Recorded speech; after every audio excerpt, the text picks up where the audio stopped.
There are names that once stretched across the world's maps for centuries, then vanished as if they had never existed. No recorded battle, no signed treaty to mark their end, no clear explanation at all. Just century by century, the letters on the map faded away, replaced by new ones, till the memory of them sank completely into oblivion. Tartaria. The name once appeared in the journals of merchants, in the reports of explorers, and on intricately drawn old maps, and yet today it survives only as a faint ink stain in archives or as a folk tale dismissed as myth. Who decided to erase it? And more importantly, what was so dangerous about it that it had to disappear? The traces that remain are scattered, strange buildings tucked away in modern cities, identical architectural styles across far-flung continents, and old maps clearly marked with a name history now pretends it never knew. Put all those pieces together, and the picture looks nothing like what you were taught in school. Tonight, on this special episode of Bedtime History, we're going to follow those fading marks on the map through layers of dust and centuries of silence to uncover a secret the world has kept quiet for over 100 years.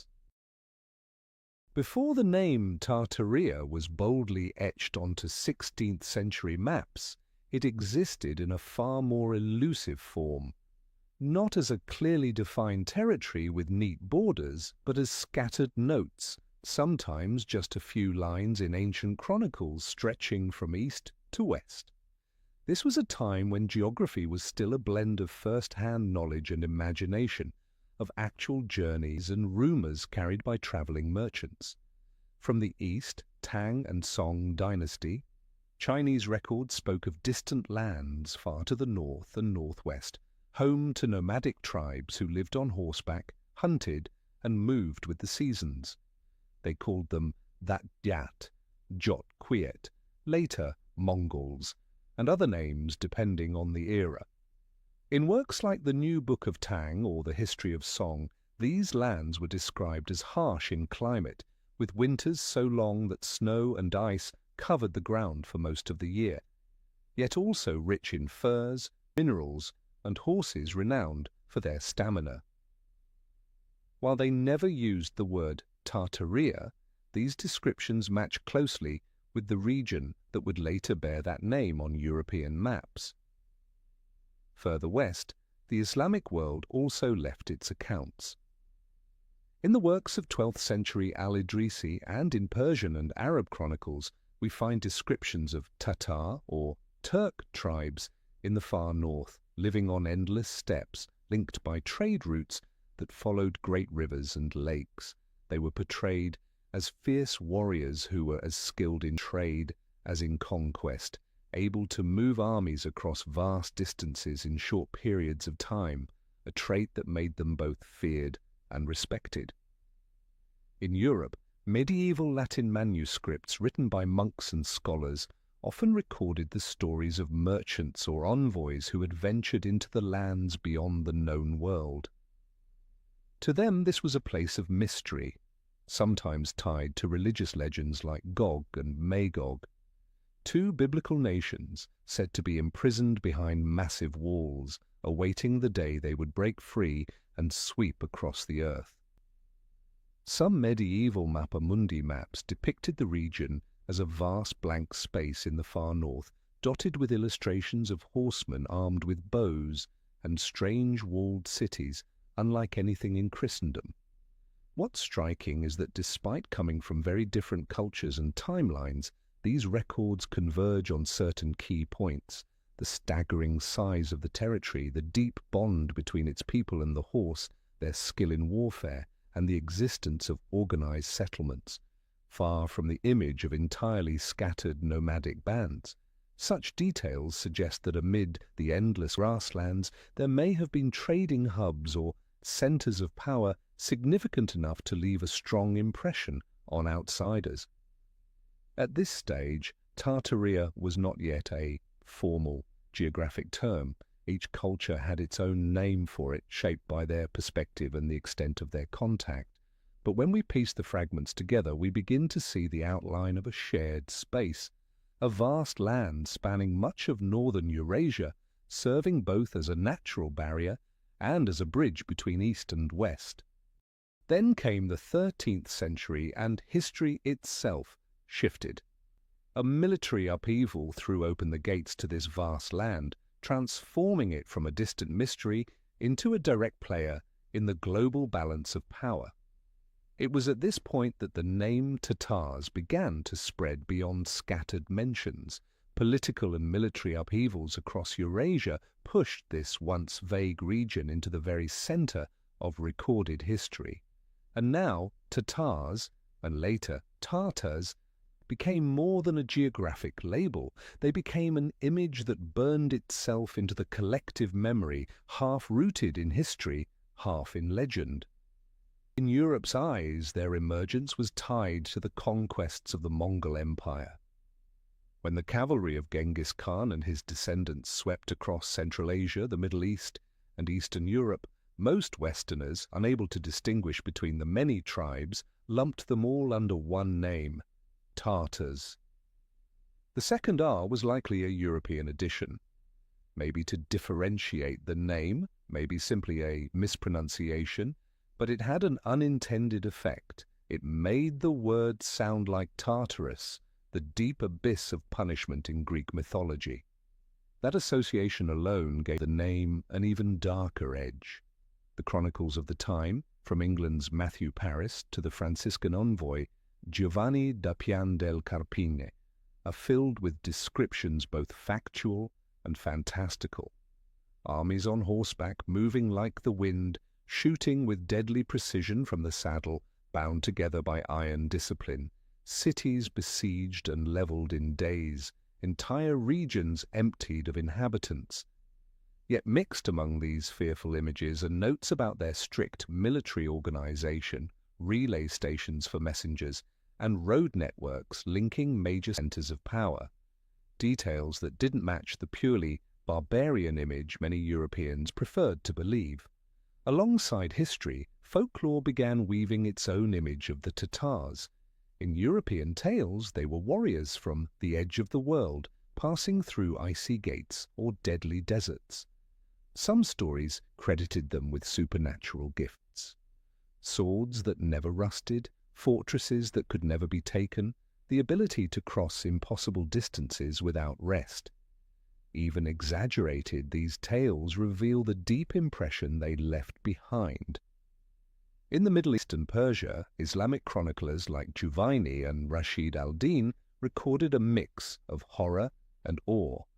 Whether as victims or witnesses, they could not deny the efficiency and discipline of the northern armies.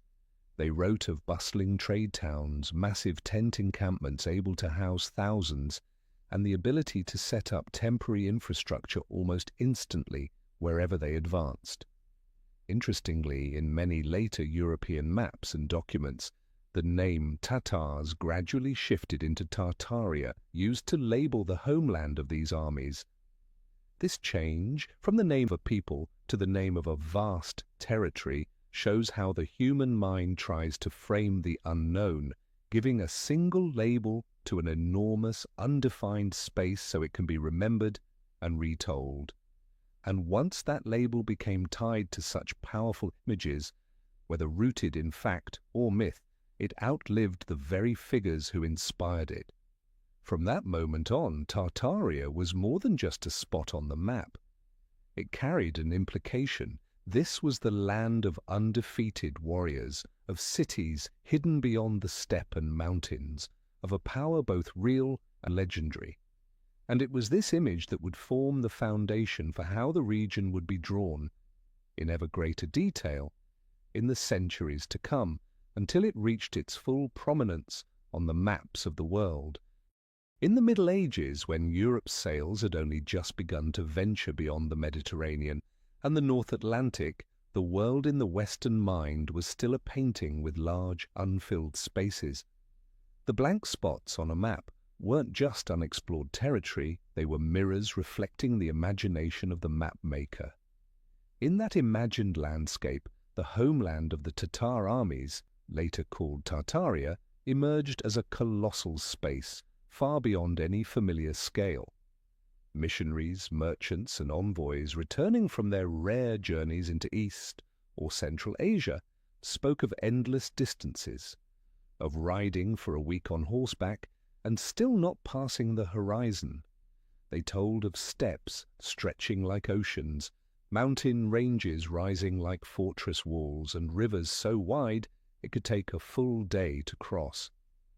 To Europeans accustomed to lands fractured by feudal borders, the idea of a single, continuous expanse stretching thousands of miles felt almost unreal.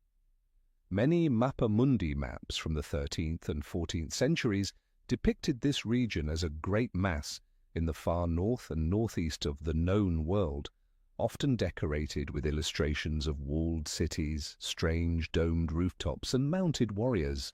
While geographically inaccurate, these drawings show that Europeans were beginning to picture the area as a unified entity with its own social structure and architectural style. The mix of fact passed along through the stories of travelers, and myth created an image that was half real, half imagined, with no clear boundary between the two. From the East, Chinese and Korean sources also described these outer regions as vast lands inhabited by many different groups, yet still featuring centers of concentrated power. Records spoke of marketplaces, trade routes stretching from the western regions all the way to Siberia, and fortified strongholds rising from the grasslands, all suggesting this was no empty void, but a wide-reaching network sustained by a balance of migration, commerce, and military force. For Europeans of the time, information from the East arrived slowly, often distorted by layers of translation. Yet the repetition of certain details gradually gave Tartaria a more defined shape, a territory that could contain many climates, many peoples, and many forms of settlement, but still fit within a single overarching framework, one they could only understand by comparing it to the largest empires they knew. And yet, this very vagueness was dangerous. When information was scarce and scattered, imagination had plenty of room to grow. Thus, alongside tales of thriving cities came stories of cannibal tribes, colossal beasts, and mountains hiding golden cities. No one could be sure what was real and what was fantasy, but one thing was certain. In the medieval European mind, Tartaria was too vast, too distant, and too alien to fully comprehend. These early depictions would become the foundation for everything that followed. As expeditions multiplied and more detailed maps appeared from the 13th century onward, the image of Tartaria would slowly step out of the realm of legend and onto the pages of cartographers, detailed enough to seem an unquestioned part of the world map, at least until it was erased centuries later. The 13th century opened a new chapter for the entire Eurasian continent. The military campaigns of Genghis Khan and his descendants united lands that had once been scattered, forging them into a single, vast political space. The Mongol Empire didn't just expand borders, it opened trade routes, lines of communication, and systems of governance that stretched from the Yellow Sea to the eastern shores of Europe. It was in this context the name Tartaria began to take a firm place on European maps, no longer the vague concept it had been in earlier centuries. When Marco Polo left Venice and ventured deep into Asia, he passed through lands that almost no one in the West had ever seen. In his accounts, he described bustling cities, massive fortresses, and a chain of relay stations along the road, where messengers and merchants could change horses, rest, and continue on their way. These reports, coloured though they were by his own perspective, helped reshape European perception. Behind the name Tartaria lay not only empty steppe, but a sprawling network of settlements and administration. Cartographers of the time, working from Marco Polo's stories and the reports of other envoys and traders, began to draw Tartaria with newfound confidence. In maps from the 14th to 16th centuries, the region was often shaded as a massive block, sometimes taking up nearly half of Asia. Maps like Fra Mauro's world map, the Catalan Atlas, and later editions of Ptolemy's Geographia showed Tartaria dotted with named cities, major rivers, and long mountain ranges, proof that information had become far more specific than the blank spaces of earlier maps. Notably, the land was often divided into zones such as Tartaria Magna, Great Tartaria, Tartaria Moscovita, Muscovite Tartaria, Tartaria Chinensis, Chinese Tartaria, and Tartaria Independent, Independent Tartaria. This reflected reality. After the Mongol Empire fractured, its former territories still shared cultural, commercial, and technological links, though they were ruled by different political entities. In the European mind, all of these parts still belonged to a single, geocultural whole they simply called Tartaria. Tartaria's appearance on maps often came with illustrations showing distinctive architecture and ways of life, grand domes, pointed towers, circular yurts, and disciplined ranks of cavalry. This was the moment when imagery became just as important as geography. Maps weren't only records of location, but also narratives about the power and strangeness of a land at the edge of Europe's understanding. For the political centers of the West, putting Tartaria on the map carried meaning beyond cartography. It signaled that the world had been recorded and named, that these distant lands now lay within the sphere of interest and ambition of the great powers. A map became not just a tool for describing the world, but for shaping how people thought about it. And once the name Tartaria occupied a vast space on the page, it became a default part of shared knowledge. Yet these very maps also planted a seed for the future.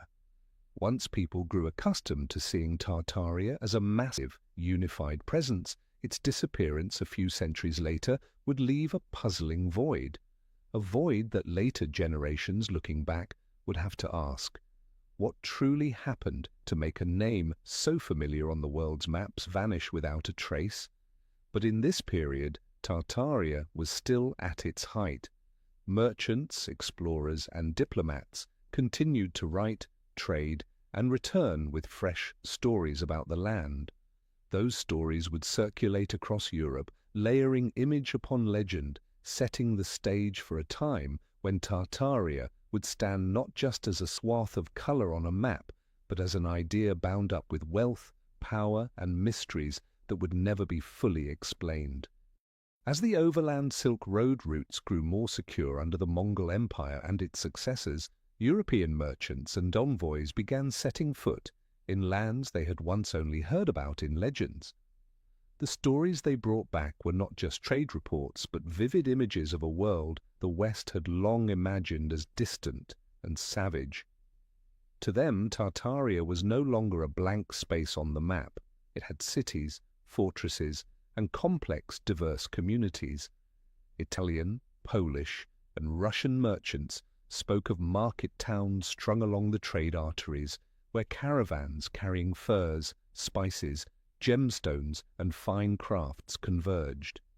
Cities like Samarkand, Bukhara, and Khiva, though belonging to different kingdoms and khanates, appeared in European accounts as part of the greater Tartarian sphere. They were described with monumental gates, high brick walls, and bustling central bazaars where merchants from China, Persia, and even distant Europe mingled. Some Western explorers, like England's Anthony Jenkinson or Russian envoys of the 16th and 17th centuries, wrote of massive fortresses guarding strategic points, perched on high hills, along riverbanks, or rising out of the steppe. These structures were more than defensive positions. They were way stations, tax collection points, and protective hubs for traveling merchants. Many reports noted the strong sense of order gate guards, storage warehouses, and even water systems within the walls. One detail that fascinated outsiders was the architectural mix. In a single city, one might see Islamic-style domes, tall European-style bell towers, and wooden nomadic dwellings. This blending spoke of centuries of cultural exchange, and it puzzled many Western observers.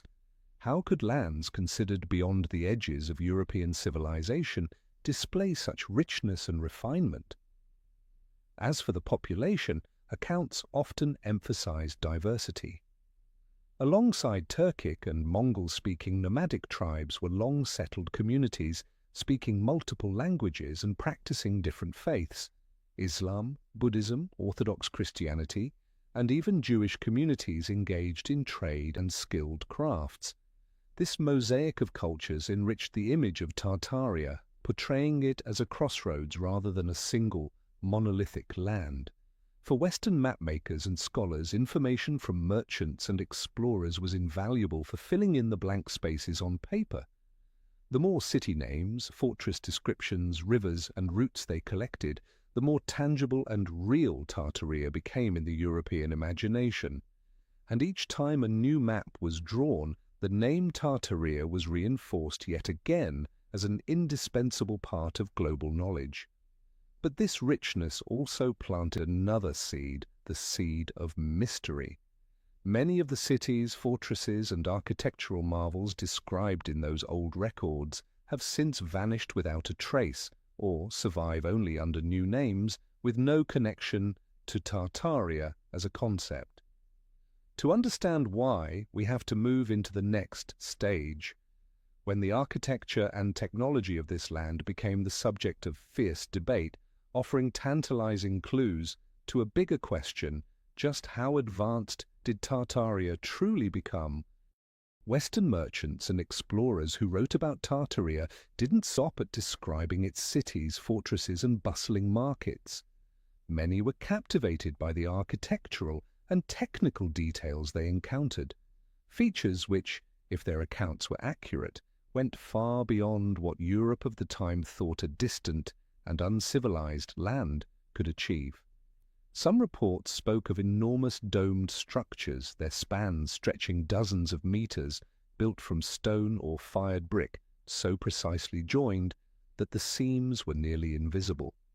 There were towering spires capped with metal that gleamed in the sun, reflecting light from miles away. Massive stone bridges crossed wide rivers, their long spans and perfectly shaped arches drawing comparisons to ancient Roman works. And in some cases, observers claimed, they were even more refined. Public works drew equal attention. Travelers described vast bathhouses with separate hot and cold water systems piped through ceramic or metal conduits buried beneath the floors. Some mentioned assembly halls lit from high circular windows set into the walls, creating spaces that were bright yet cool even in summer heat. Remarkably, these techniques weren't confined to a few major cities. They appeared repeatedly across different parts of Tartaria, as if they all followed a shared architectural blueprint. Perhaps most intriguing were structures whose purpose Westerners couldn't explain. Accounts tell of towers or metal columns mounted on rooftops, connected to other metal frameworks resembling some kind of transmission system. Some guessed they were lightning rods, others imagined a form of signaling or even energy transfer technology. Though no direct evidence survives, such descriptions have fueled later speculation that Tartaria may once have possessed technical systems far more advanced than we assume. Beyond architecture, some accounts hinted at remarkable material craftsmanship. Fortress walls and domes made from bronze alloys that kept their luster for decades, timber treated to resist decay, and fired bricks with uniform color and incredible durability. These details have led some modern researchers to suspect that Tartarian architecture rested on a foundation of technical knowledge either lost to time or deliberately omitted from mainstream history. For Europeans of the era, encountering such works on a land they had long imagined as the edge of civilization was both astonishing and unsettling. While many maps and books continued to portray Tartaria as a vast, untamed expanse, eyewitnesses described a place capable of organization, construction, and innovation on par with, if not surpassing, parts of the West. It was these images carried back across Europe that made Tartaria at once mysterious and formidable. No longer just an unnamed stretch of land on the map, it became a distinct entity with its own recognizable architectural and technical signature, easy to identify but difficult to explain. And from here, as the centuries passed, those structures would become vital clues for later generations seeking traces of a civilization that may have been erased from official memory. As the reports of merchants and explorers were gathered and compared, one striking detail began to emerge. No matter where you looked, from the Central Asian steppe, the frozen lands of Siberia, the cities of Eastern Europe, or even remote settlements farther afield, the two major structures seemed to share a near-universal architectural language. People began calling it the Tartarian style, not because there was an official record naming it so, but because of the uncanny repetition of features too distinct to overlook. The most immediately recognizable feature was the dome, not the half-sphere of Roman tradition, but onion-shaped or elongated cylindrical domes, rising with perfect proportional balance. These domes were often set atop tall bases, richly decorated in multiple layers, sometimes gilded or painted in vivid colors. From a distance, they stood out like landmarks on the horizon, projecting both majesty and otherness. Accompanying the domes were slender spires, sometimes freestanding like massive lampposts, sometimes attached to the main structure, soaring high and ending in a sharp metal point or geometric ornament. In many cases, these spires were connected by metal or stone frameworks, creating a unified composition. To modern eyes, they could resemble energy collectors or transmission devices. To people of the time, they were symbols of power and refined craftsmanship. Another often overlooked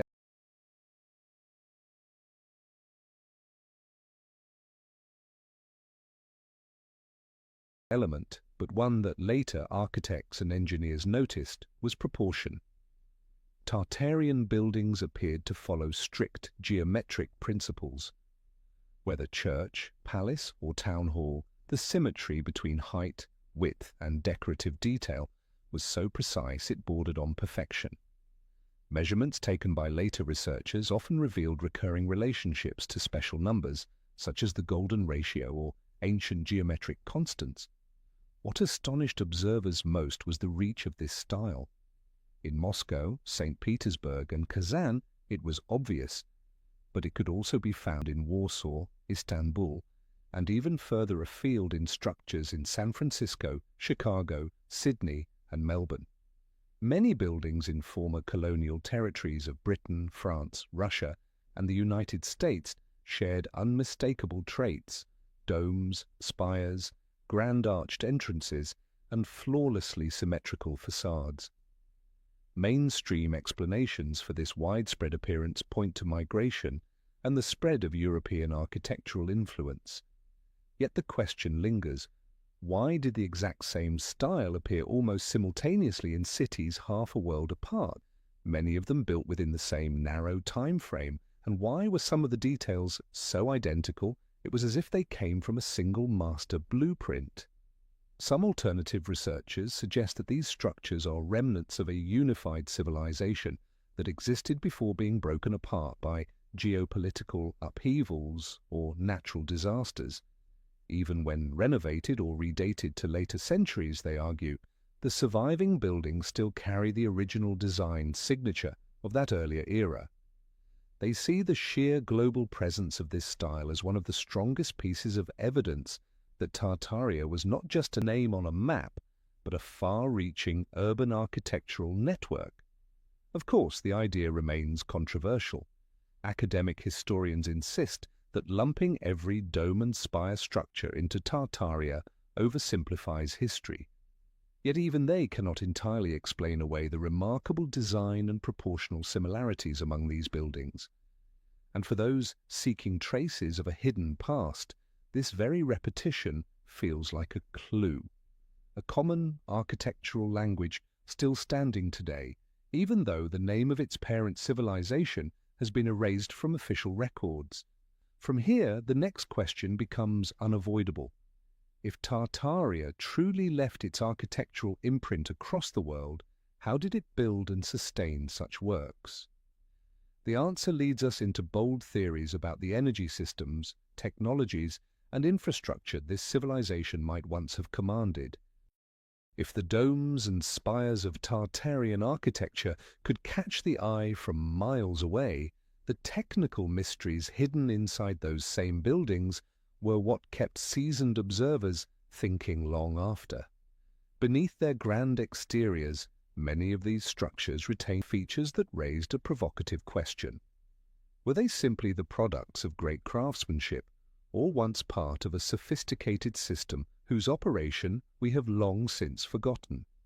One particularly curious detail is the recurring presence of metal poles, sharp-tipped finials, or antenna-like structures mounted atop domes and tall spires.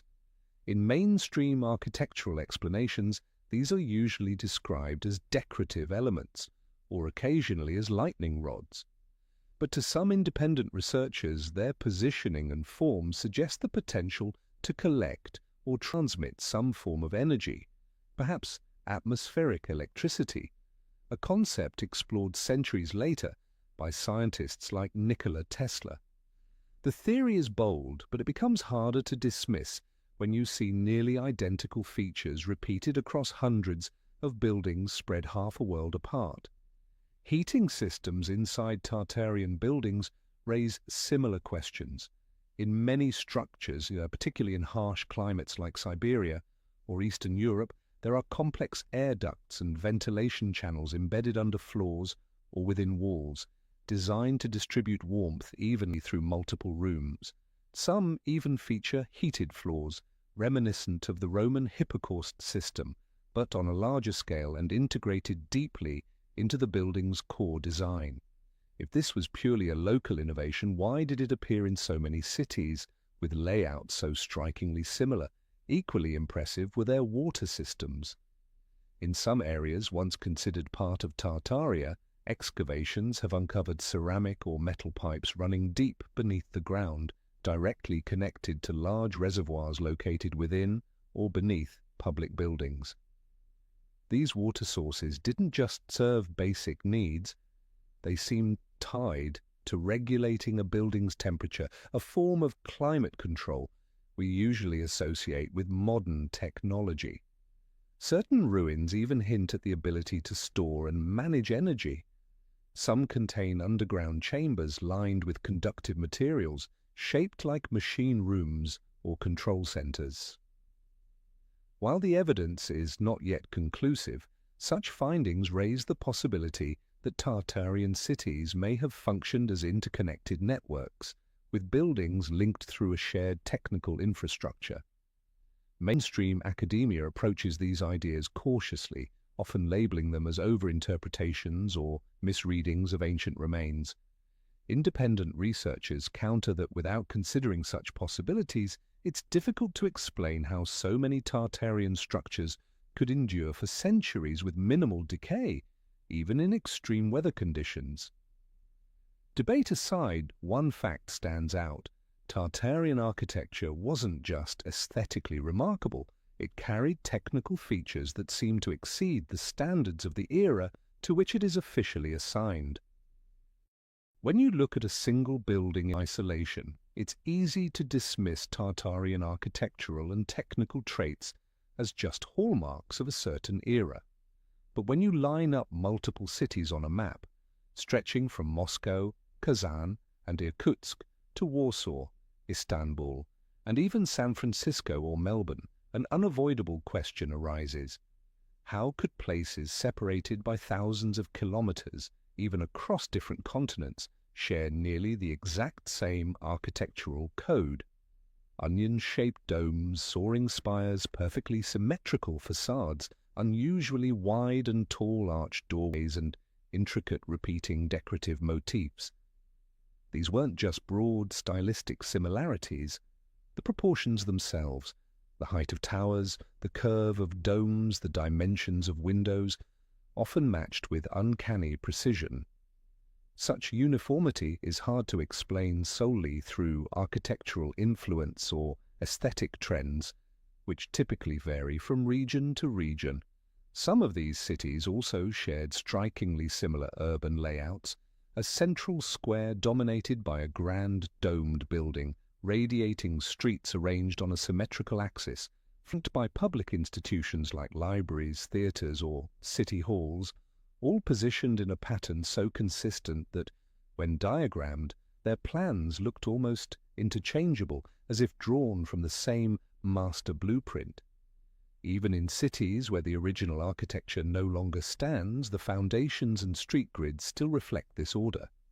Then there are the subtler details you might miss on a casual glance: half-buried windows at ground level, metal spires crowning towers, or ornate patterns with complex geometric symbolism. When comparing 19th century photographs of cities in Russia, Europe, North America, and Australia, these shared traits become even more obvious, as if an unseen hand had stamped the same design template onto each location. Mainstream architectural history tends to explain this as the result of neoclassical and Byzantine revival movements spreading through trade, colonization, and shared cultural exchange. But this explanation struggles to satisfy those who note the consistency goes beyond style, extending into technical elements like ventilation systems, water channels, and even foundation construction. And why do these buildings, regardless of location, often display a durability far exceeding what would be expected from the official dates assigned to them? A bold hypothesis has emerged that all these cities were once part of the same network, a global or semi-global civilization with shared technical and aesthetic standards. When that civilization disappeared or was replaced, its buildings were repurposed and assigned new dates, sometimes with minor modifications to fit a rewritten historical narrative. Adding weight to this theory is a peculiar phenomenon found in many such buildings. The ground floors are partially or completely buried beneath today's street level. Windows sit at ankle height, main entrances require stepping down, and in some cases entire floors lie hidden below ground. This isn't an isolated occurrence. It appears consistently across cities worldwide. Such clues have led independent researchers to the mud flood theory, the idea that sometime in the 18th or 19th century, a massive event buried the foundations of countless buildings and may have erased much of Tartaria's physical footprint. Before drawing conclusions, we need to move to the next stage of the story, to examine mud flood itself, the evidence for it, and why it might be the key to understanding how an entire civilization could vanish from both maps and collective memory. Walk through the old districts of St. Petersburg, Moscow, or Kazan, and then compare photographs of the same locations taken more than a century ago. A strange detail emerges. Many buildings have rows of windows set at ankle height, or even lower than the street itself. Some of these windows are bricked up, others open into dark, enclosed spaces, as if they once belonged to a floor now buried beneath layers of earth and debris. And this isn't just a Russian curiosity. In European cities like Warsaw, Prague, and Vienna, and across the Atlantic in Boston, San Francisco, and even Sydney, the same phenomenon can be found. Often the buried portion of the wall still carries full decorative detail. Carved mouldings, patterned brickwork, even doorways that have long since been sealed. No one in their right mind would lavish such effort on a section of a building that was meant to be underground from the start, unless, when it was built, the ground level stood lower than it does now. And that's exactly what raises the question. What happened to make the Earth rise and swallow an entire floor? Early 20th century photographs deepen the mystery. Some show streets being excavated, revealing bright, fully finished lower levels with intact windows and doors. In St. Petersburg, there's an image of workers standing on the new street surface while below them, the so-called basement windows open onto a large, airy space, clearly the original ground floor. In America, photos taken after the 1906 San Francisco earthquake and fire reveal buildings with a full, submerged level, exposed when the ground was disturbed. Across Europe, this isn't limited to major cities. In small towns, many older houses now have their original first floors functioning as basements. Speak with residents or homeowners, and you sometimes hear the same story. During renovations, they discovered staircases leading down to these basements, stairs that were actually the original main entrances, now half buried. In a few cases, traces of old signage or house numbers can still be seen, now lying below the modern street surface. The mainstream explanation points to gradual build-up over centuries, trash, soil, and road repair layers slowly raising street level. But proponents of the mud flood theory counter that such a process would be uneven and take a long time, whereas in many cities the half-buried phenomenon appears uniformly and at nearly the same elevation. That kind of consistency, they argue, suggests a sudden, large-scale event rather than slow accumulation. Independent researchers also point to additional clues: lower wall sections below street level bearing erosion marks, dried mud deposits, or distinct color changes compared to the upper facade. These, they suggest, could be the residue of a fast-moving surge of earth and mud sweeping through streets and leaving behind thick layers of sediment that entombed the lower parts of buildings. If that were the case, the consequences would go far beyond lost living space. Such an event could have erased large portions of infrastructure, technology, and physical evidence of a prior civilization. Once the foundations and ground floors were buried, any integrated technical systems, water pipes, heating ducts, metal fixtures, would vanish from sight, fading from memory in the generations that followed. The photographs, sketches, and written descriptions of this half-buried architecture from Russia, Europe, and the Americas are not definitive proof of a global mud flood, but they do raise a fair question. If this was the result of a sudden disaster, when did it happen and what was its impact on Tartaria, if that civilization truly existed? To explore that, we'll need to look more closely at the mud flood hypothesis from both geological and historical perspectives, and at the traces of an event that might have left a worldwide imprint in the 18th or 19th century.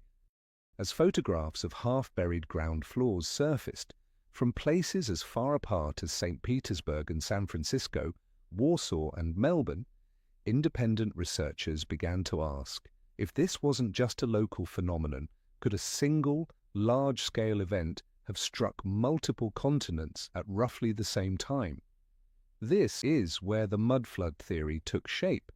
According to the hypothesis, sometime in the 18th or early 19th century, an unusual geological or climatic event unleashed massive flows of mud and sediment that surged across parts of the world. The force and speed of these flows were enough to sweep through cities, burying the lower stories of thousands of buildings, turning them into basements in a matter of hours or days.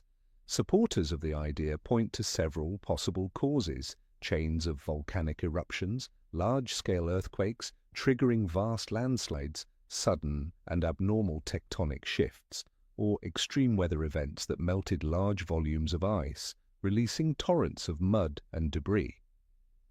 Some even extend the speculation into the artificial, the possibility of an environmental weapon or a high-tech war whose record has been scrubbed from official history. One striking point is that many areas suspected to have been hit by a mud flood overlap with regions where Tartarian architecture is most evident. This leads to a secondary hypothesis. The event was not merely a natural disaster, but an erasure, wiping away much of the physical evidence of a civilization. In the aftermath, later generations rebuilt atop the remnants, redating the surviving structures and rewriting their origin stories. The evidence cited often includes 19th-century street excavation photographs showing lower floors with intact windows, doorways, and even signs of active use. There are also reports of fully formed building levels uncovered beneath layers of earth during foundation work, complete with architectural details and interior fittings, suggesting these were once main floors, not storage basements. Mainstream science rejects the idea of a global mud flood, attributing the buried floors to long-term sediment buildup, rising street levels, or urban redevelopment.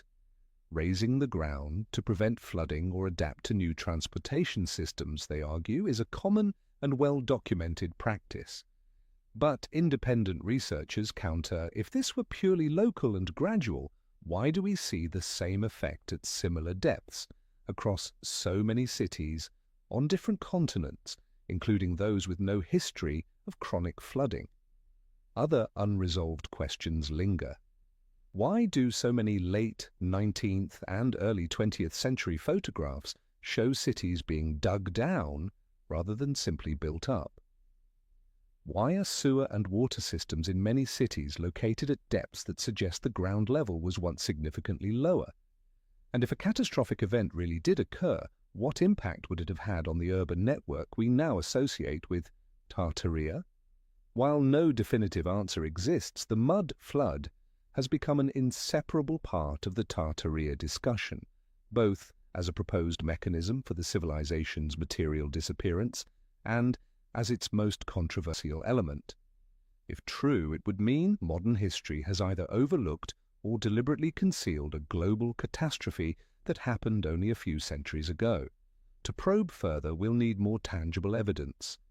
Photographs, drawings and excavation records from the 19th and 20th centuries, where traces of the mud flood might still be hiding in plain sight, preserved in black and white images that seem ordinary until you know what to look for. For a long time, the mud flood theory lived mainly in speculation, passed along through word of mouth and fueled by present-day observations of buried buildings. But photographs from the late 19th and early 20th centuries have given it a new dimension, direct visual evidence of cities being dug down rather than built up. These black and white images, originally taken to document urban renovations or major construction projects, now raise an unsettling question. Were we truly witnessing new construction, or the unearthing of something far older? In St. Petersburg, some photographs show streets being dug so deep that the entire lower levels of buildings are exposed, complete with windows, doors, and even staircases leading to what was once ground level. Workers stand at the bottom of freshly excavated roads, while above them the walls show signs of once being open to sunlight. Paintwork still visible, brickwork free of the damp staining you would expect in a true basement. In Moscow, similar images capture streets sitting well above the original entryways of older buildings.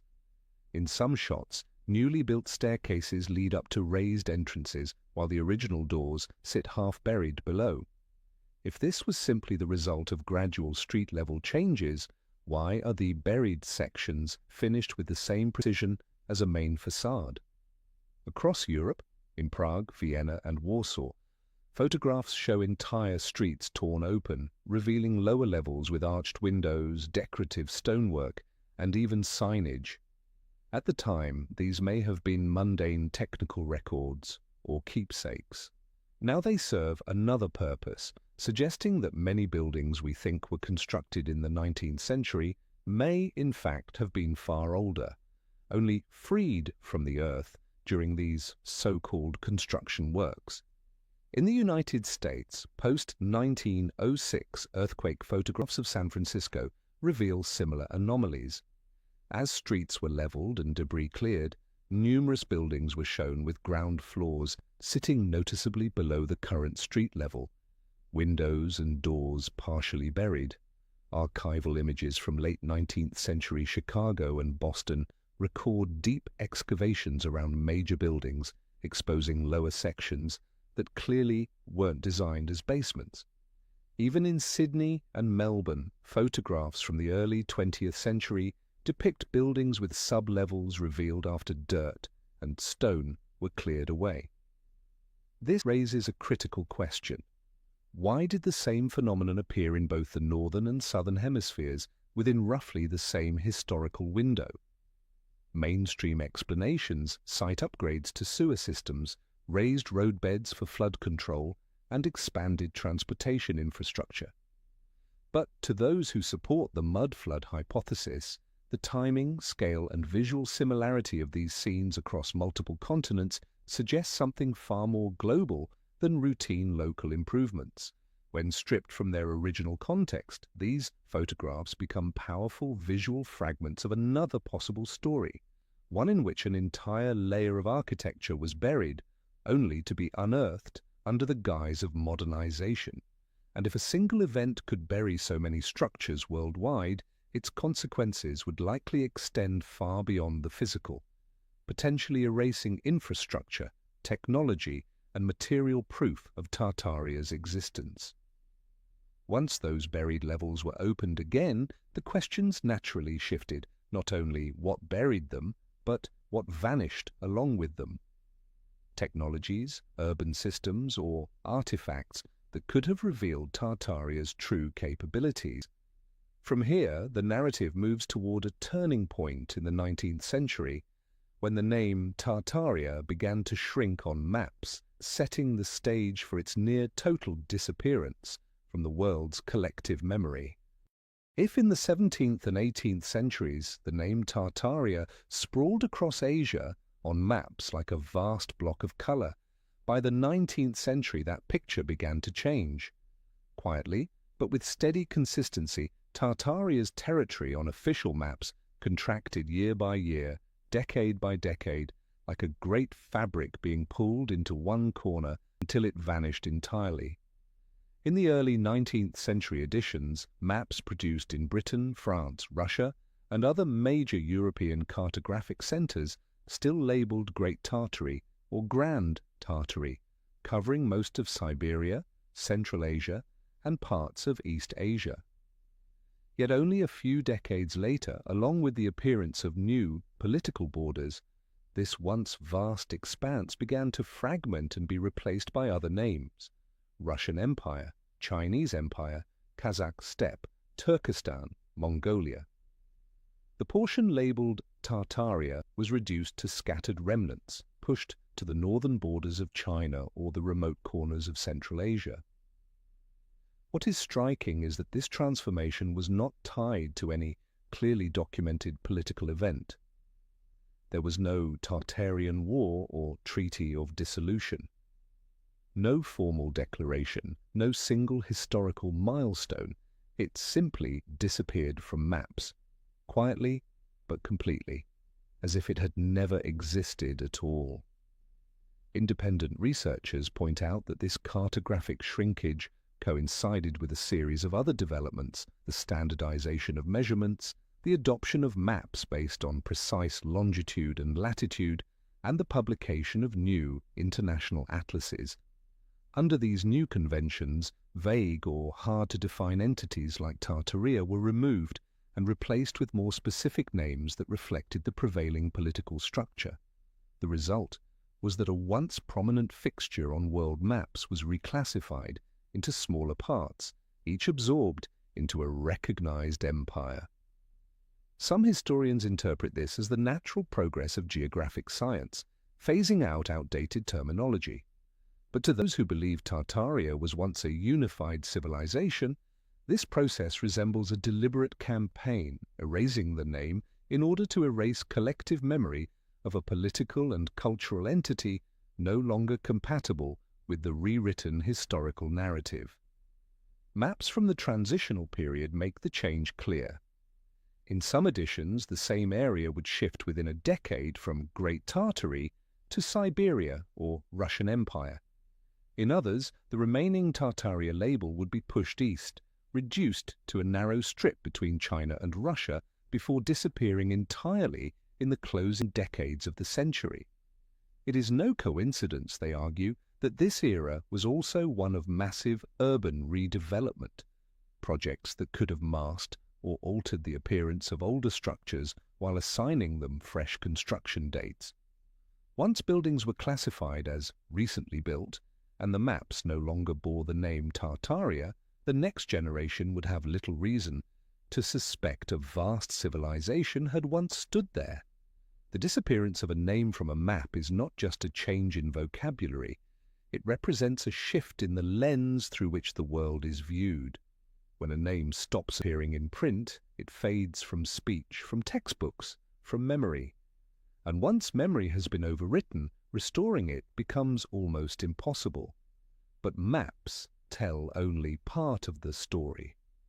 Alongside this cartographic transformation came geopolitical upheavals, wars, annexations, and boundary redrawings among the European, Russian, and Chinese empires, conditions that created the perfect environment for history to be rewritten and the door to Tartaria's past to be quietly locked.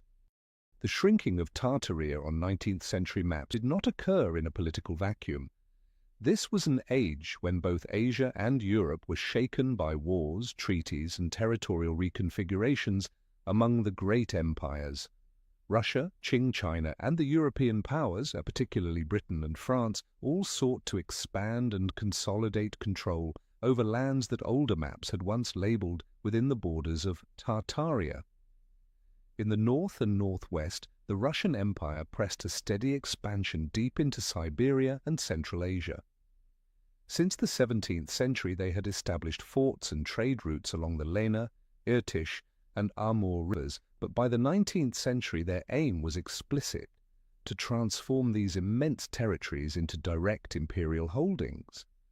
The conquest of the Central Asian Khanates, Kokand, Khiva, and Bukhara, in the 1860s to 1870s, brought both strategic advantage and the narrative authority for Russia to present itself as the legitimate successor to the lands once considered Tartaria. Once annexed, those territories would appear on international maps as part of the Russian Empire, erasing any trace of the older name. In the east, the Qing dynasty was also forced to redraw boundaries, following a series of border treaties with Russia, most notably the Treaty of Aigun, 1858, and the Convention of Peking, 1860. China ceded vast territories in Manchuria and Outer Mongolia.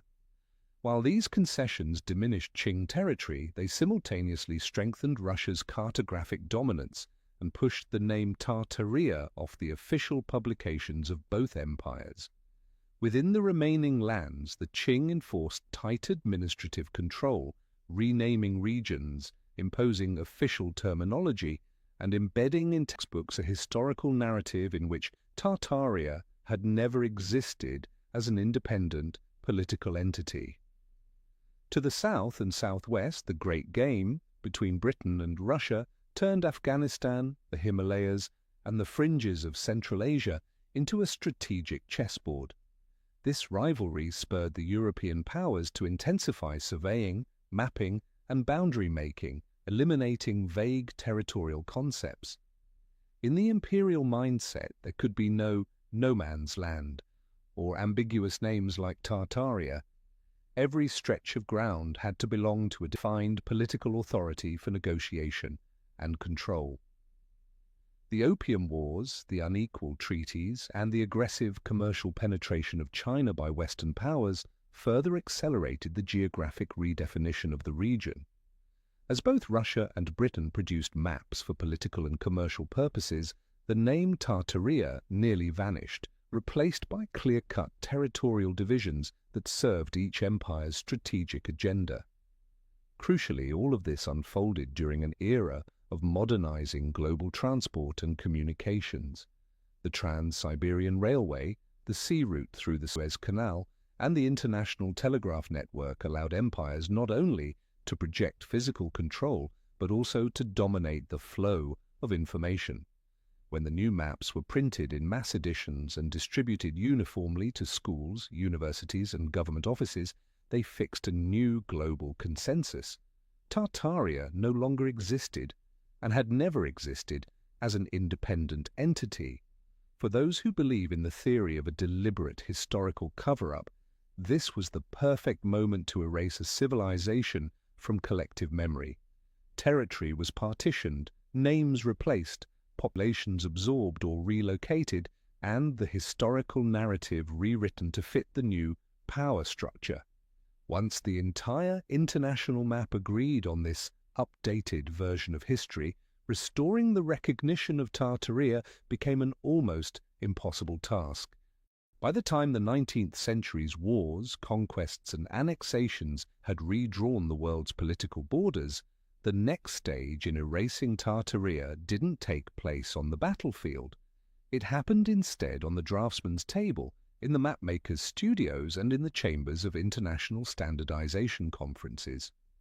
This was the moment when geography, surveying, and cartography entered the industrial age, and when a name could be made to vanish forever with the stroke of a pen and the precision of a measuring tool. Before the 19th century, world maps were largely the product of independent cartographic centers. Each empire or nation labeled, divided, and symbolized territories according to its own conventions. This allowed for the persistence of broad and loosely defined terms like Tartaria. But as the movement toward geographic standardization spread, such concepts began to be viewed as unscientific. A key turning point was the adoption of the global latitude-longitude grid anchored to the Greenwich meridian. Once every coordinate and border could be fixed with mathematical precision, the vague blanks on a map were filled with specific names, almost always tied to recognized political sovereignty. Tartaria, a geocultural designation with fluid borders, had no place in this new structure. International gatherings such as the First International Geographical Congress, Antwerp, 1871, and subsequent sessions played a decisive role. Here, cartographers, geologists, and government delegates agreed on standardized territorial names with a clear preference for the official administrative terms of existing empires. In these newly approved lists, Tartaria was gone, replaced by Siberia, Turkestan, Mongolia, Chinese Empire. Each area now fell into a precise legal and political framework documented with reliable sources, meaning the official records of the contemporary imperial powers. Standardization didn't just alter maps, it bled into textbooks, scholarly references, and the press. Once a term was removed from public education, it could vanish from collective memory within a generation or two. For school children of the late 19th century, Tartaria was reduced to a dusty, archaic word in rare old books, or worse, an error of history not worth mentioning. Industrial printing reinforced this erasure. As international atlases were mass-produced and distributed worldwide, the new Tartaria-free maps became the default reference. Within decades, older maps still bearing the name were consigned to archives, and unless someone deliberately sought them out, they faded into obscurity. Some independent researchers argue that this standardization phase was the true final blow to Tartaria's memory. Geological events or territorial conflicts could weaken a civilization, but only the removal of its name from official language could truly erase it. Without a name to call it by, history loses its anchor point, and that void is quickly filled by a more convenient narrative aligned with the new order. By the close of the 19th century, Tartaria had disappeared entirely from mainstream maps, replaced by a patchwork of clearly defined territories under the control of contemporary empires. On the surface, this was a triumph of scientific progress and administrative efficiency. But to those searching for suppressed history, It marks the moment when the memory of a vast entity, whether empire, confederation, or cultural network, that was frozen in the archives, leaving us with a historical gap we have yet to fill. From here, the story moves into a new phase, no longer about maps or borders, but about memory and knowledge itself. For to erase a civilization completely, changing its name is not enough. It must also be removed from books, libraries, and the shared consciousness of the people. This was the beginning of the stage that believers call the cover-up and rewriting of history, when archives, educational systems, and even academia joined in a silence that has now lasted more than a century. No gunfire, no grand proclamations, just inventory lists, reclassification orders, and small slips of paper pasted to the spines of books or rolled maps. Do not circulate, inaccurate, or obsolete reference. In many countries, especially the empires that had absorbed much of the old Tartarian domain, the 19th century was a period of sweeping reforms to national archives. Vast collections of older materials, including maps, travel journals, and reports from envoys or merchants, were systematically reviewed and sorted according to new standards. In this process, any document that used the term Tartaria or described entities no longer fitting the current political framework was quietly moved into restricted storage. These items weren't necessarily destroyed, but for the public they might as well have been. They disappeared from catalogue listings, could no longer be borrowed, and could only be viewed with special authorization. In the great libraries of Europe and Russia, certain 17th to 18th century atlases that clearly marked Great Tartary were replaced with updated editions reflecting the new borders and names. The originals were placed in separate collections, sometimes rebound in new covers, so an ordinary reader would not recognize them as different from the widely available versions. In some cases, handwritten notes were added to the old maps. Historical designation no longer scientifically valid, a short line but enough to deter most researchers from pursuing it further. It wasn't just maps that vanished into the vaults. Manuscripts, explorers' journals, commercial records, and collections of landscape sketches met the same fate. Travelogues that once devoted pages to describing Tartaria were reissued with the name replaced by Siberia or Russian territory, their descriptive passages shortened or cut entirely. Few copies that retained the original wording were either locked away or left to decay in private collections. In the West, this erasure was reinforced by the publication of mass-produced educational atlases. These school editions, printed in the tens of thousands and distributed widely, contained no mention of Tartaria whatsoever. A generation raised on these maps would never suspect that, only decades earlier, those same lands had been labelled differently. Some independent researchers argue that this was no incidental byproduct of updating reference materials, but a calculated campaign. Once the name was stripped from the core body of official knowledge and the original documents relegated to restricted archives, the historical narrative could be rewritten without challenge. At that point, whatever visual evidence or oral accounts survived could be dismissed as anecdote or folklore, holding no authority in academic discourse. The result was that by the late 19th century, an ordinary person seeking information about Tartaria would be limited to family stories or an old book left forgotten on a private shelf. In mainstream scholarship, the term survived only as a marginal footnote, a quaint, outdated concept. The door to whatever records remained of this civilization, if it had truly existed, was now locked, the keys buried deep within archival systems well beyond the reach of most. But locking away the documents was only the first step. The next was to shape understanding at its source, through education, textbooks, and academic training, ensuring that future generations would not only forget the name, but would never think to question it at all. Restricting archival materials could frustrate independent researchers, But to ensure a name disappeared from collective memory, a more powerful tool was needed: education. Once a new generation is taught that something never existed, or is never taught about it at all, it slips into oblivion far faster than any formal censorship could achieve. By the late 19th century, the empires that controlled much of the former Tartarian lands had begun overhauling their educational systems, rewriting history and geography curricula almost from scratch. In Russia, after the reforms of Alexander II and Alexander III, official secondary school geography textbook replaced the term Tartaria entirely with Siberia, Far East, and Russian Central Asia. The accompanying maps clearly displayed the new administrative borders, coloring each province according to the empire's governance structure. Not a single line explained that these lands had ever been called Tartaria. The name vanished from every teaching material, even in medieval or early modern history sections.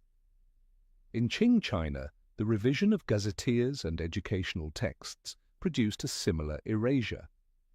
The regions of Mongolia, Xinjiang, and Manchuria were presented as administrative divisions of the Chinese realm, with their histories folded into the narrative of the Celestial Empire. Broader geographic terms that did not align with official administrative divisions were dismissed as barbarian labels and banned from formal instruction. Western powers followed the same pattern. In 19th century British, French, and German educational atlases, distributed widely across their colonies, the maps labeled the former Tartarian territories as Russian Empire or Chinese Empire. European history textbooks, when they mentioned Tatars or Mongols at all, framed them solely within the context of medieval conquests, never hinting at the possibility of a large-scale political entity that lasted into the 18th century. The change went beyond content, or it altered the delivery. New generations of students were taught that old maps and books, if they happened to encounter them, were outdated or incorrect. In some cases, teachers were explicitly instructed to explain that Tartaria was merely an old European term for nomadic tribes of the north, not a civilization or political state. This locked student understanding within a pre-approved framework, removing any incentive to investigate further. Universities and academies reinforced the shift. Theses and research papers had to use the new terminology to be accepted in academic circles. Any scholar attempting to write seriously about Tartaria risked being labeled unscientific and jeopardizing their career. The result was that by the early 20th century, virtually no one in the academic or public sphere questioned Tartaria's disappearance. From being a prominent name on international maps, it had been pushed into the realm of marginal footnotes, or reduced to a hazy historical term found only in rare old books or in archives few could access. But the rewriting process didn't stop with erasing the name. It went further, recasting the narrative of the lands once called Tartaria, assigning them a completely different past in which the central role was claimed by the current empires. And to cement that version of history on a global scale, another force was required: the academic institutions and research centers that shaped the official story and broadcast it to the world. Once textbooks had been rewritten and educational systems had collectively erased the name Tartaria, the role of academic centers became crucial. These institutions held the power to create the official memory of a civilization, or if necessary, to redefine it entirely. In the 19th century, such institutions were not only engaged in research, they also served as instruments of imperial policy, shaping historical narratives to reinforce political authority. Academies, geographical societies, and national museums in Russia, China, Britain, France, Germany, and elsewhere possessed vast collections of artifacts and documents from lands once labeled Tartaria. Yet instead of preserving their original context, these materials were often reinterpreted within a new historical framework. A 17th century map bearing the label Great Tartary could be displayed as evidence of Europe's geographic ignorance at the time. A piece of clothing or a technical instrument of uncertain origin might be attributed to a specific ethnic minority, divorced from the notion of a unified entity. Scholarly publications began to use the new terminology consistently: Siberia, Central Asia, Mongolia, Turkestan. And when referring to peoples once considered part of Tartaria, they were described as scattered, unrelated communities. Once these interpretations appeared in prestigious journals and were cited by prominent academics, they became the standard. Any dissenting view could be instantly dismissed as unscientific or labeled a conspiracy theory. Imperial governments reinforced this process by stamping their own authority onto the cultural landscape. Surviving ancient structures, even if built in the Tartarian architectural style, were renovated, adorned with contemporary national symbols, and assigned official construction dates consistent with the revised narrative. A building that may once have served as an administrative or technological hub within Tartaria's urban network could now be presented as the work of a celebrated monarch, emperor, or architect from the ruling empire. Museums, the custodians of material memory, also participated in the transformation. By arranging exhibits according to the new thematic or geographic categories, any surviving Tartarian artifacts were fragmented across multiple collections. One piece might appear in the Islamic Art Hall, another under Eurasian nomadic cultures, and others scattered between Russian history or ancient China. By slicing the narrative into unrelated parts, the concept of a unified civilization became so diluted that it was almost impossible to perceive. Even local or ethnographic studies conducted by descendants of the former Tartarian lands were rarely exempt from this control. Manuscripts that contradicted the official historical framework were often refused publication or printed in small, internal-only runs. Conversely, works that reinforced the new narrative received funding, promotion, and rapid acceptance as standard reference material. Over decades, the alliance of academic and political authority cemented a new reality. Tartaria, if it had ever existed, was now reduced to an obsolete term, a vague historical curiosity, nothing more. The fragments of the old story, maps, artifacts, architecture, still existed, but they were mislabeled, recontextualized, and scattered so thoroughly that no coherent picture could be reassembled from them. If the name Tartaria had been erased from maps and textbooks in the lands once thought to be its heartland, the memory of an ancient kingdom still survived, but in another form, in the words of the people, passed down from generation to generation. These were not stories inscribed in chronicles or carved into stone, but fragments told by the fireside, during winter festivals, or in the quiet moments of a nomadic journey across the steppe. And though each region had its own names, details, and symbols, the similarities are often uncanny. In Siberia, the Yakut and Buryat tell of the builders of cities from white stone, an ancient people who lived before the north was buried in ice. They speak of cities with tall walls, straight avenues, and round towers rising to the sky. After a great calamity, some say a sea of mud swept through, others speak of fire from the sky. The cities were abandoned, sinking into the earth or buried beneath ice and forest. In Central Asia, the oral traditions of Kazakhs and Uzbeks recall a great Khanate stretching from one sea to another, its stone-paved roads so well laid that a horse could ride for weeks without losing the way. Elders in villages still point to certain mounds or ruins and say, this was once their city gate. Many of these tales link the kingdom's fall to a flood of earth or a black wind that raged for days, followed by the arrival of new rulers. In Eastern Europe, Particularly along the Volga and the Urals, old songs still speak of a northern kingdom home to monumental works that no one today knows how to build. Some versions describe its people as speaking many tongues but living under one banner and knowing the secrets of heaven and earth, a phrase modern folklorists believe could allude to astronomical knowledge or advanced engineering. What stands out is that these legends do not contradict the image of Tartaria seen in old maps and Western merchants' records. On the contrary, they fill in details missing from official history, about daily life, about the scale and connectivity of its cities, and about the sudden disaster that led to its collapse. Tales of mud floods, encroaching ice, or black winds may be collective memories of a natural catastrophe or geological event, something the mud flood theory continues to suggest.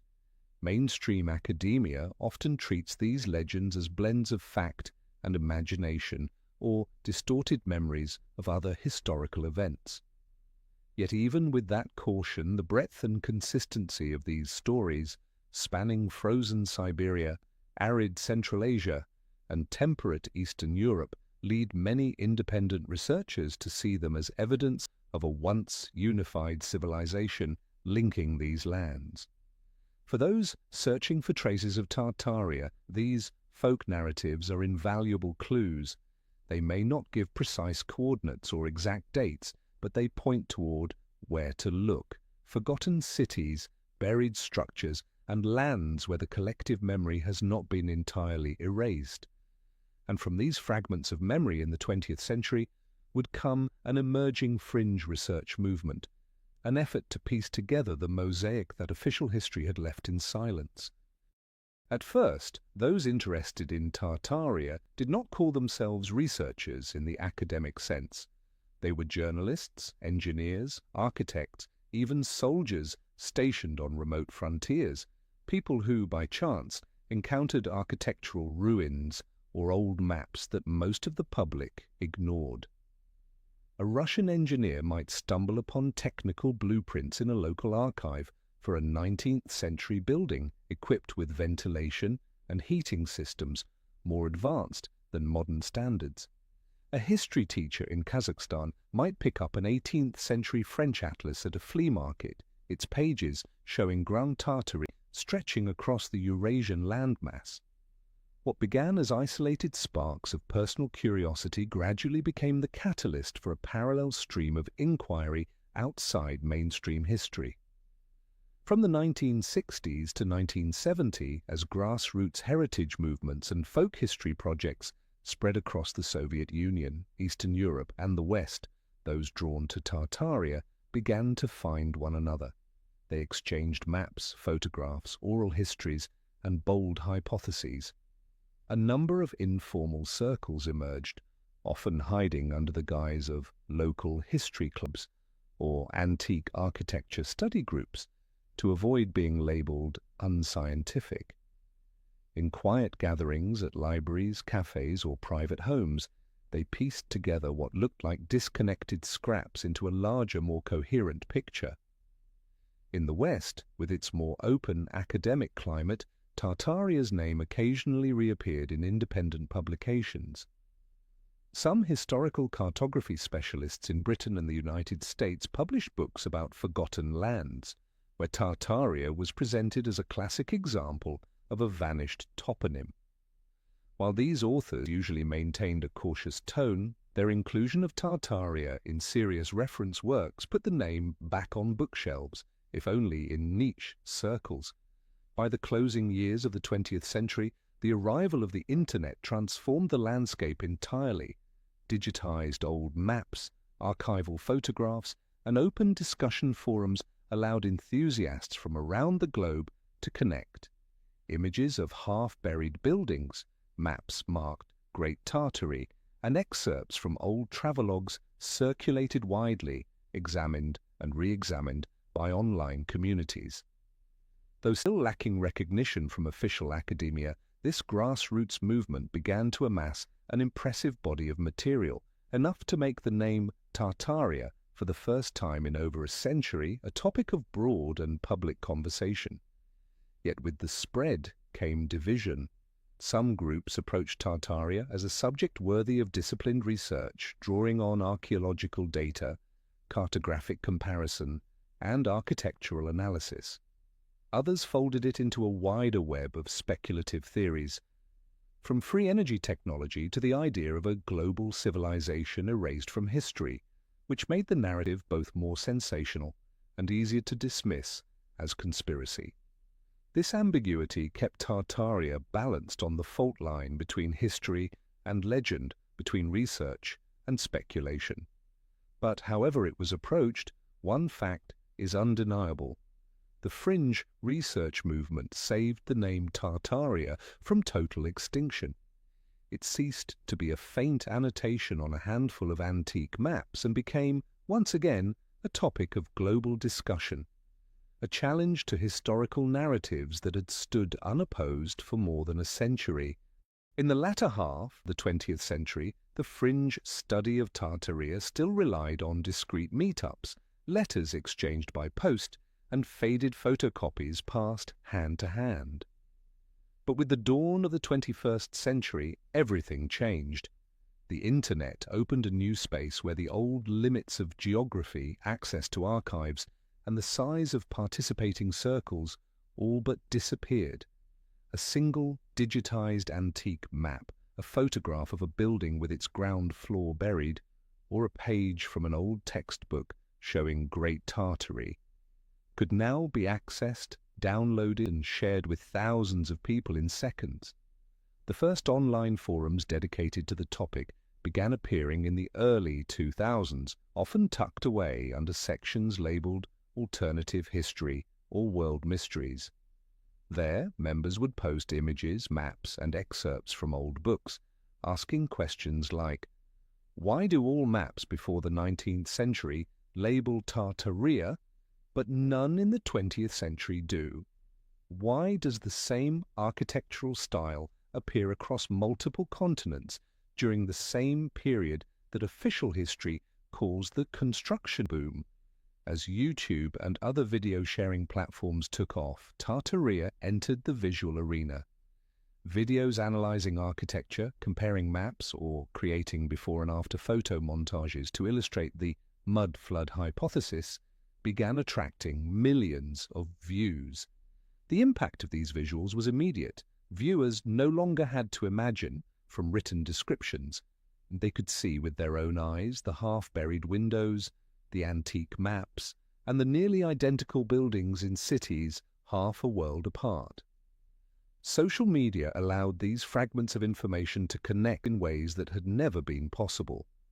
A photo of a theatre in Melbourne could be placed alongside an image of the City Hall in Kazan and a building in San Francisco, all sharing nearly identical facades and domes.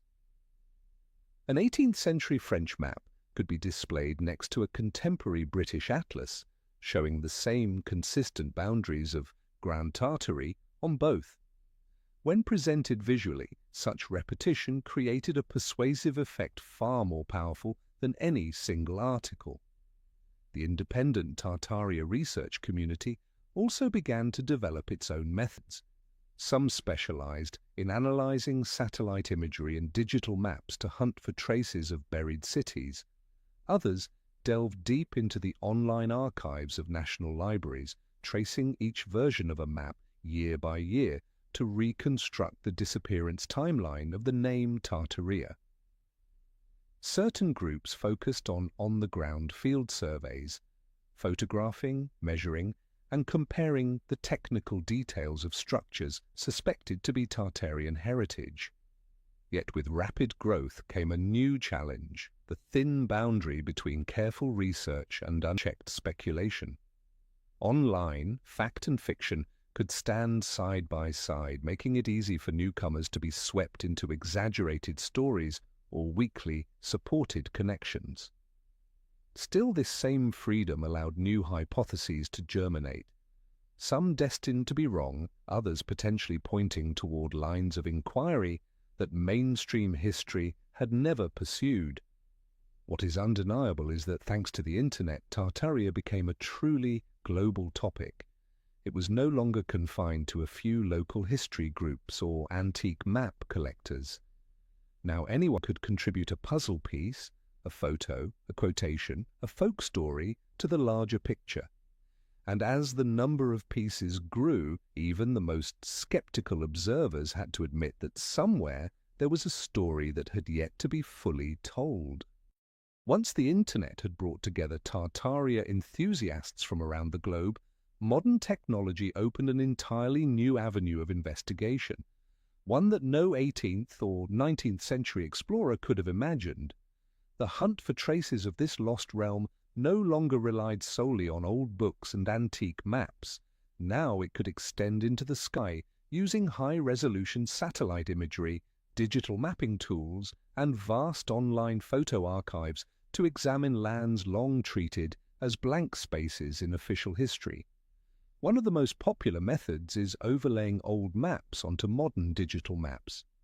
When an 18th century chart marked Great Tartary is digitally aligned with today's satellite data, researchers often find that locations once labeled as cities, fortresses, or trade hubs are now forest, grassland, or desert.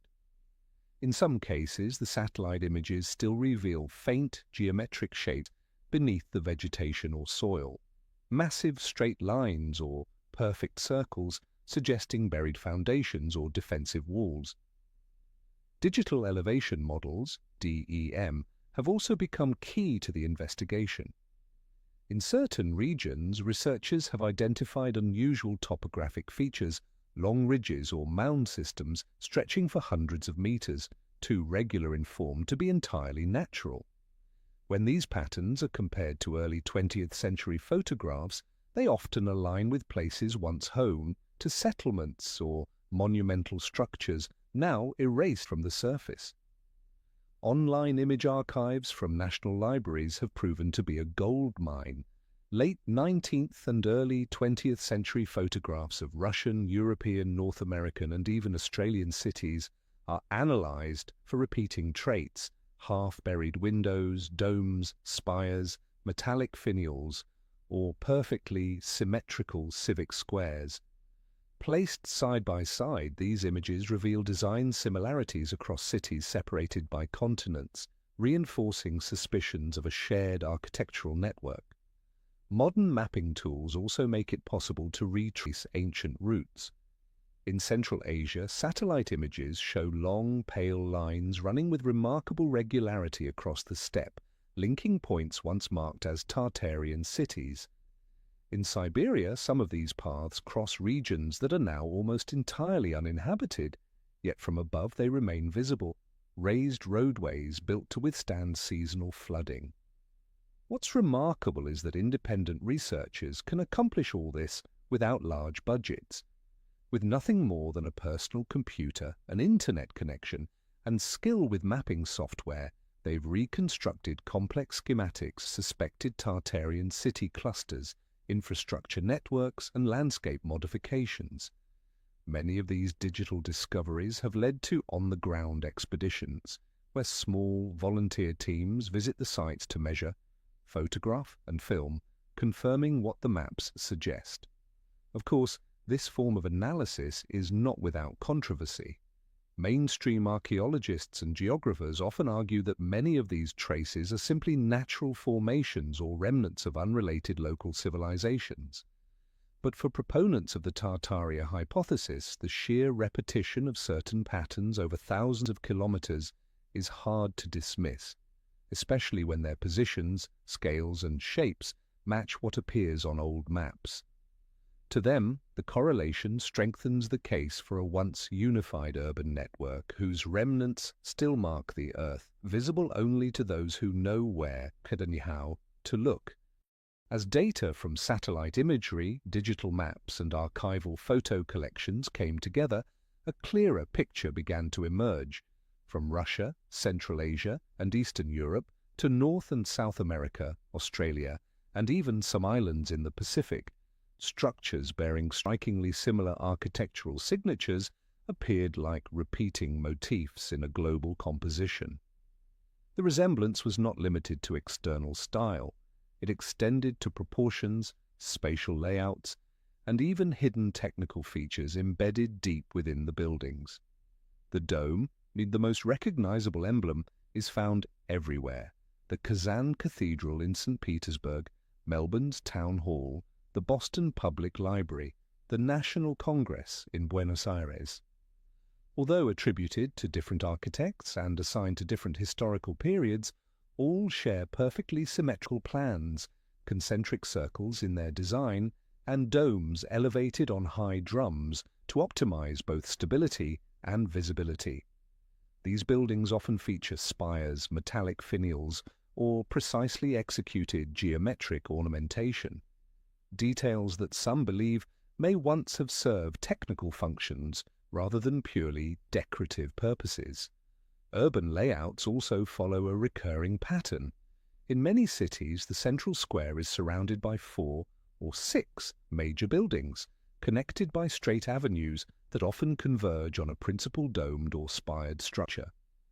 This configuration appears in locations separated by tens of thousands of kilometers, with no documented history of direct interaction according to mainstream explanations.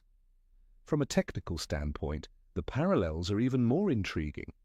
Across continents, many old structures use the same type of tightly joined ashlar stonework, joints so fine a blade cannot fit between them, or uniformly fired bricks of remarkable consistency.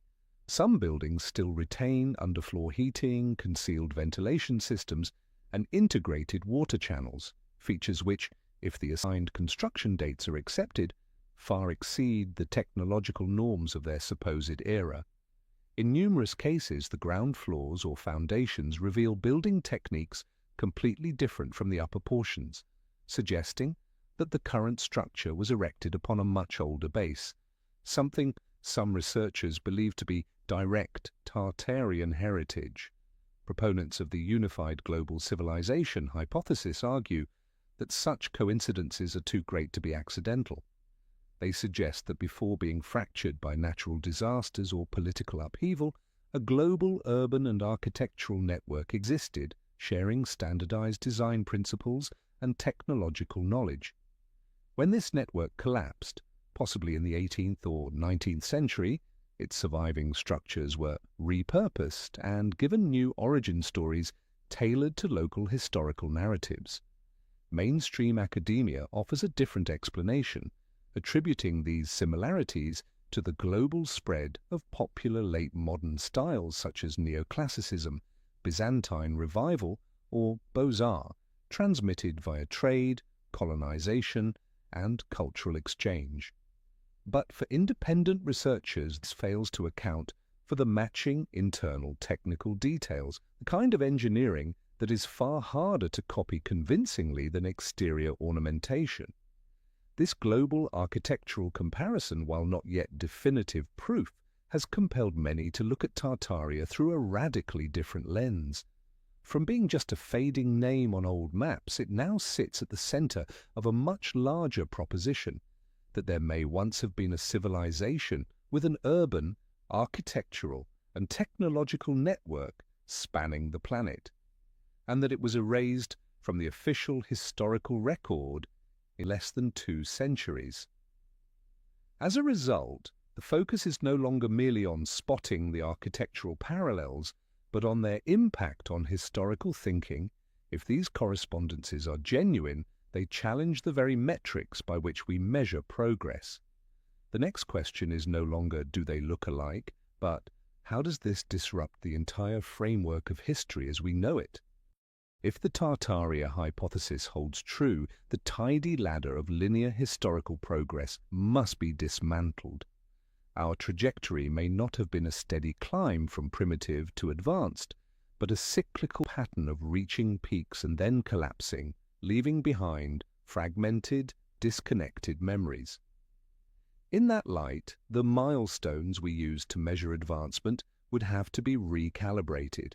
For example, we often associate global urbanization, standardized architecture, and intercontinental trade networks with the post-industrial revolution era.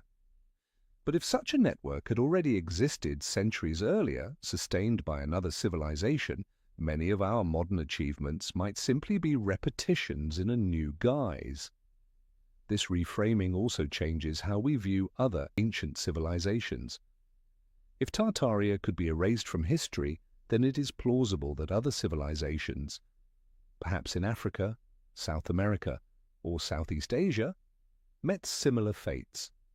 Each new discovery of a structure that doesn't match the technical level assigned to its era would no longer be treated as an isolated anomaly, but as further evidence of a broader pattern. That mainstream history represents only a narrow slice of a far larger story. Such a hypothesis directly challenges the credibility of the disciplines that study the past, from archaeology and anthropology to historical geology. If a civilization as vast and interconnected as Tartaria could be omitted or erased, then to what extent are our methods of collecting, verifying, and preserving historical data flawed? How many pieces of evidence have been reinterpreted to fit the dominant narrative? And are we imposing a preconceived evolutionary path onto historical fragments that refuse to follow it? Another consequence lies in the realm of social psychology. The linear model of development provides a sense of stability and direction. The comforting belief that humanity is always moving forward, learning from the past to avoid repeating mistakes.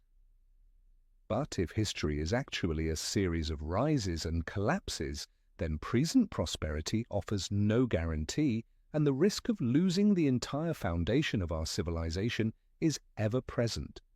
Acknowledging this possibility can be unsettling, but it can also inspire greater caution, humility, and respect toward the past. Broadening the perspective, Tartaria's challenge to linear progress invites a different approach.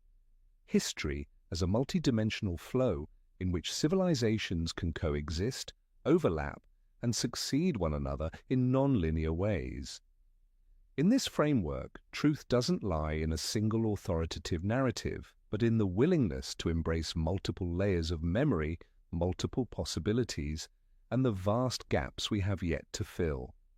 If, one day, the memory of Tartaria were restored with solid evidence, proving it was once a unified civilization with advanced architecture and technology, the consequences would reach far beyond the shelves of library and museum halls. Such a revelation would strike directly at the foundations of the world's political, cultural, and cognitive order. First, many nations would face difficult questions about the legitimacy of their own national histories. If parts of their territory once belonged to a larger, interconnected civilizational network, then claims of independent origin or unbroken historical continuity would need re-examination. This would not merely be a matter of prestige, it would touch on borders, ownership of heritage, and even rights to natural resources in regions long claimed as part of the current state's foundational history. Next, restoring the memory of Tartaria could directly challenge the legitimacy of the empires that once helped erase its name from the map. If evidence showed that Tartaria's disappearance was the result of a deliberate campaign involving redrawn maps, renamed regions, and rewritten history, then those powers would face political and moral pressure. In today's climate, where historical accountability is increasingly demanded, such revelations could lead to calls for formal apologies, restitution, or at the very least official acknowledgement. The impact would also extend to culture and religion. A global civilization with a shared system of symbols, architectural forms, and technical knowledge could undermine local religious narratives or mythologies closely tied to regional history. If symbols thought to be unique to Europe, Asia, or the Americas all stemmed from a common origin, many belief systems would have to adapt to this new reality. Economically, official recognition of Tartaria would make its architectural heritage and related archaeological sites subjects of global research, preservation, and tourism. This could bring immense benefits, but also intense disputes over management and exploitation rights. Who would be responsible for safeguarding monuments scattered across dozens of countries, yet all belonging to the legacy of a lost civilization? Finally, perhaps the most profound change would be in global consciousness. Acknowledging that a civilization like Tartaria once existed and was erased from memory would make the public reevaluate the trustworthiness of official narratives. Skepticism toward established institutions, from academia to governments, would likely grow, fueling a greater appetite for independent investigation. This could lead to a more engaged and self-reliant society in historical inquiry, but it also carries the risk of fragmented understanding as different groups reinterpret the past in competing ways. And if such a moment came, the most pressing question for each of us would be, how do we distinguish between the truths newly uncovered and the replacement stories crafted to fill the void? To answer that question, what we need first is not to choose sides, but to apply the ability to verify the critical thinking. This does not demand that we instantly believe an appealing story, nor does it require us to dismiss every inconvenient trace. It asks us to stand in the middle ground, cross-checking sources, connecting evidence, and being ready to adjust our conclusions as new data emerges. In the case of Tartaria, this means not rushing to fully accept the erased civilization narrative simply because it is captivating, but also not ignoring the visual evidence, archival records, and persistent parallels in folk traditions. Accepting possibilities outside the mainstream does not mean rejecting official history altogether. Instead, it opens a space where parallel narratives can exist, alternative versions of the past that may not yet be fully verified, but are strong enough to raise questions and spur further investigation. It is within this space that new ideas, unexpected discoveries, and previously unconsidered perspectives have the chance to emerge. Tartaria is a prime example of how historical knowledge is not a fixed monolith, but a vast patchwork in which individual pieces can be replaced, altered, or newly added. Seeing history in this way teaches us that the search for truth is not a journey to a single endpoint, but an ongoing process of expanding and refining the picture. Critical thinking also protects us from the trap of romanticizing the past. Some who encounter the Tartaria hypothesis may be swept up by the vision of a perfect, peaceful, and technologically superior civilization. Yet if it truly existed, Tartaria would have had its flaws, conflicts, inequalities, and limitations, like any complex society. Maturity in understanding comes from seeing both sides rather than replacing one idealized story with another. Ultimately, embracing possibilities outside mainstream history is not just a matter for scholars or researchers. It is a social and personal skill in an age overflowing with information and misinformation. The ability to question, trace the origins of data, compare multiple viewpoints, and adjust our stance when new evidence emerges will be crucial to avoiding being swept away by narratives crafted with intent. If Tartaria offers us a lesson, it is not only that a great civilization may have been forgotten, but also that any story can be forgotten if we do not preserve the habit of questioning and seeking truth. And in a world still filled with historical gaps, maintaining critical thinking and an open mind will be the key to safeguarding humanity's memory against the erosion of time, and against the hands that would shape it to their own design. When I think of that memory, I see Tartaria as a vast silhouette in the desert of our collective mind, smothered beneath a thick layer of time's dust and deliberate forgetting. Each time someone patiently brushes away a bit of that dust, a new contour emerges. A dome, a straight avenue, a yellowed scrap of map. Each fragment hinting that the picture beneath is broader, more intricate, and far stranger than we have been taught to believe. Through this entire journey, from antique maps bearing Great Tartary to half-buried buildings, to the folk legends that refuse to fade, to satellite images and digital overlays. Each recovered piece seems to push back against centuries of silence. And yet, they also reveal the enormity of the task. Restoring a memory that may have been erased on purpose is not only an archaeological or historical challenge, it is a direct confrontation with the very structures of power that built the wall to hide it. And so the largest question still hangs there like a cloud that refuses to dissipate. If one day undeniable evidence of Tartaria were revealed, would the world dare to face it? Would we be ready to rewrite whole chapters of global history, to accept that much of what we've trusted for generations was only part of the story? Or would we react as many civilizations have before, clinging to the old account because it is safer, more familiar, and less disruptive to the order we know? It is possible that the truth of Tartaria, while it exists, would bring a wave of excitement, opening the door to a new era of research, rekindling a dormant spirit of inquiry. But it could just as easily bring chaos, division, and conflict, as present-day power structures feel threatened, and boundaries, not just on maps but in the human mind, are called into question. Amid all those possibilities, one certainty remains. The story of Tartaria, whether fact or legend, is a mirror held up to the complex relationship between humanity and memory. It shows us that we are not only products of history, but also its authors, sometimes preserving truth, sometimes burying it deeper. And each generation, looking at the dust-covered silhouette of Tartaria, must decide for itself. Will it let the figure remain forgotten, or will it dare to dig deeper no matter what might be found?